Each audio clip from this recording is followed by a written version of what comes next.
Welcome to Instant Cooking. Today I am making papaya and watermelon halwa. For this we need papaya half a kg peeled and chopped, watermelon, raisin for garnishing, cardamom for flavoring, desiccated coconut, milk. So in a pan take 1 teaspoon of clarified butter, add papaya, mix it and mash it, cook it for 1 minute and let papaya completely mashed. Our papaya is mashed. Add watermelon, approximately 100 grams.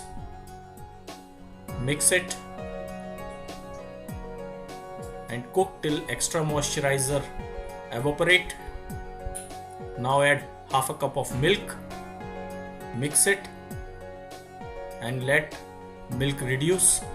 Now add 2 to 3 teaspoons of desiccated coconut.